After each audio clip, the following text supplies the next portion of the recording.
Então, pessoal, diante da repercussão dos fatos envolvendo a prisão em flagrante de uma advogada por um delegado de polícia da cidade de Cocalzinho de Goiás, as pessoas que me seguem pediram que eu fizesse um comentário a respeito, né? E a minha análise aqui vai ser extremamente jurídica.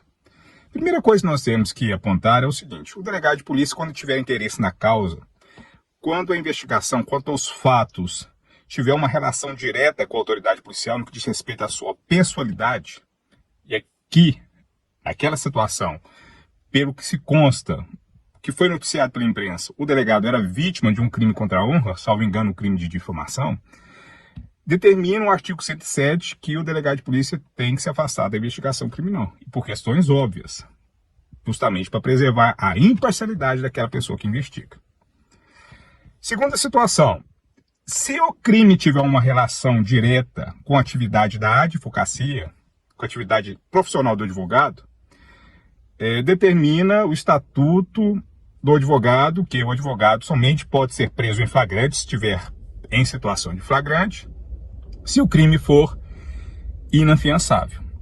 E os crimes inafiançáveis são aqueles que estão previstos no artigo 323 do Código de Processo Penal. Crime de racismo, crime de tráfico de drogas, os crimes hediondos.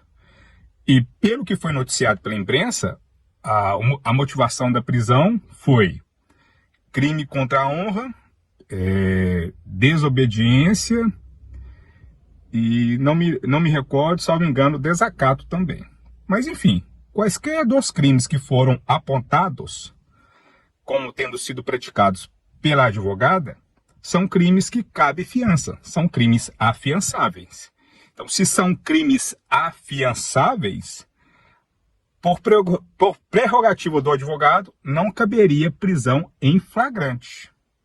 Não caberia condução para a delegacia de polícia. Lógico, os fatos deveriam ser registrados em um boletim de ocorrência, instaurado procedimento criminal, mas não pelo delegado que configura como vítima, uma vez que ele se encontra na situação de suspeito. E por último, é importante também falar sobre isso, né, que o escritório do advogado não tem imunidade. Se houver situação de flagrante no interior do escritório do advogado, ou se o advogado encontrar em situação de flagrante, é possível a prisão em flagrante, mas desde que haja realmente a situação de flagrante justificando a violação do escritório.